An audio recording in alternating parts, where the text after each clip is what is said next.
নমস্কার বন্ধুরা, দিদির রান্নাঘর উইথ ব্লগ চ্যানেলে আপনাদের প্রত্যেককে স্বাগত। দেখুন, আজকে নিয়ে চলে এসেছি একদম পাতলা মাছের ঝোল। আমি আজকের এই মাছের ঝোলটা মেটে আলু দিয়ে করেছি। তো আজকের এই স্বাস্থ্যকর মাছের ঝোলটা আমি কিভাবে করেছি চলুন দেখে নিন। তো দেখুন, মাটির আলু দিয়ে পাতলা মাছের ঝোলের জন্য আমি কড়াই গরম করে নিয়েছি। আর প্রথমেই আমি কড়াইয়ের মধ্যে দিয়ে দিচ্ছি, শুকনো কড়াইতে ভেজে নেব একটা শুকনো লঙ্কা আর অল্প একটু আস্ত জিরে।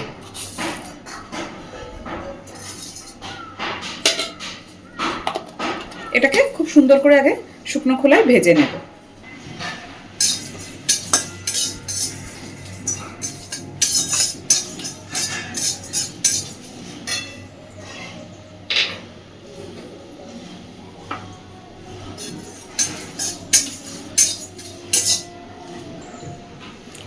এইবার এই জিরে আর শুকনো লঙ্কাটাকে আমি গুঁড়ো করে রাখবো।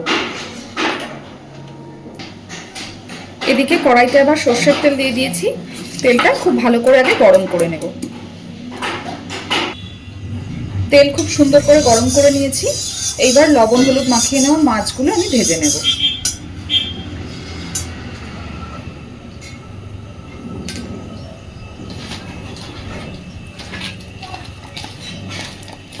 যে কোনো জ্যান্ত মাছ দিয়েই এই ধরনের মেটে আলুর পাতলা ঝোলটা খেতে বেশি ভালো হয়।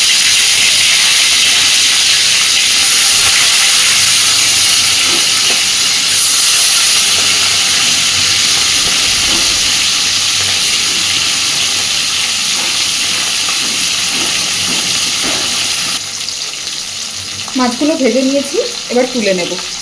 আজকে এই মাছের ঝোলটা করার জন্য এখানে আমি ল্যাঠা মাছ ব্যবহার করেছি। আপনারা আপনাদের সুবিধা মতো যে কোনো মাছ দিয়েই করতে পারেন।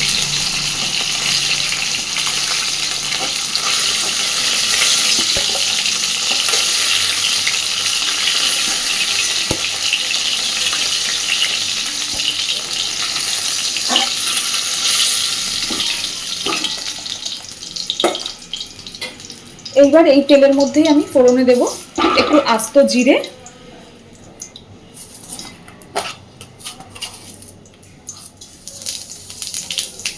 আর দেবো একটু রাঁধুনি।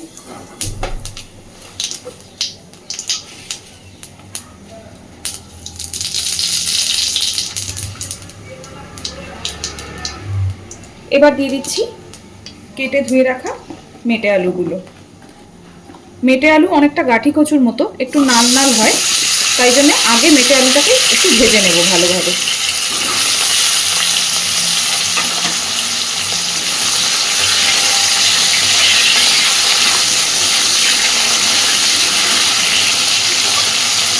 আজকের এই মাছের ঝোলটাতে আমি একটু নর্মাল আলু আর একটু বেগুনও ব্যবহার করব, কিন্তু মেটে আলুটা একটু ভেজে নেব, তারপরে আলু বেগুনটা দেব। দেখুন, আমি বেশ মিনিট দুয়েক সময় ধরে মেটে আলুটাকে আগে ভেজে নিয়েছি, তাতে করে নাল ভাগটা কেটে যাবে। এইবার আমি দিয়ে দিচ্ছি কেটে রাখা বেগুন আর নর্মাল আলু।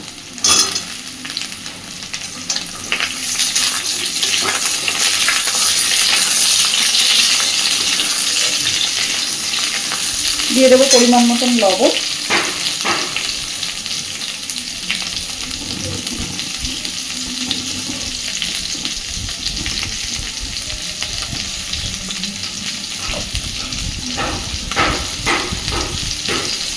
আর দিচ্ছি হলুদ গুঁড়ো।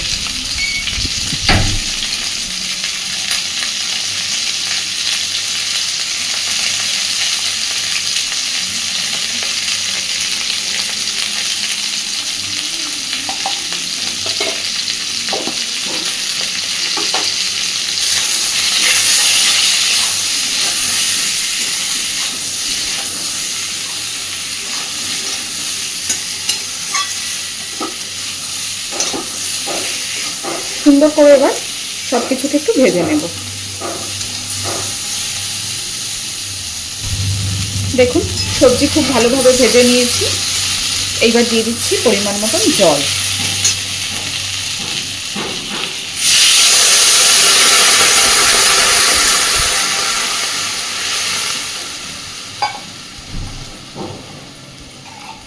যেহেতু আজকের এটা আমি পাতলা ঝোল করব, প্লাস সবজিগুলো সিদ্ধ হবে, তাই জল আর একটু দিচ্ছি।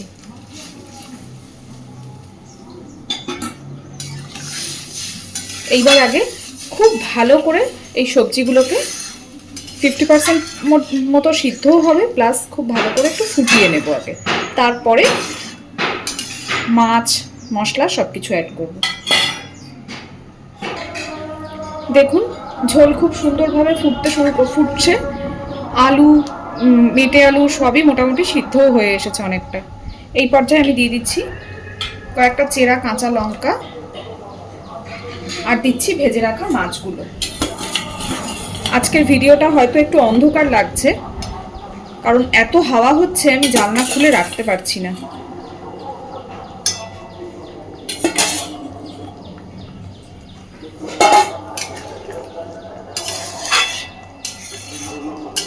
মাছটা দেওয়ার পরে আরো মিনিট 5 এইভাবেই ফুটিয়ে নেব আগে।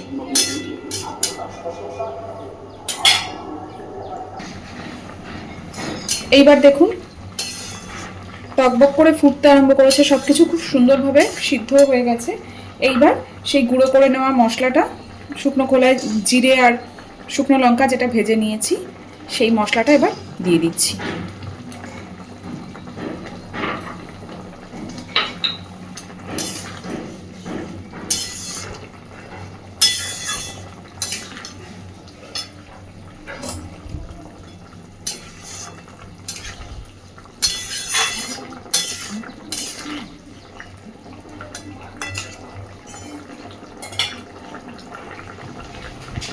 দেখুন মাটির আলু দিয়ে পাতলা মাছের ঝোল আমাদের একদম রেডি। খুব সুন্দর করে সিদ্ধ হয়ে গেছে মাটির আলু বেগুন সব কিছু। এবার আমি গ্যাসের ফ্লেমটাকে অফ করে দিচ্ছি।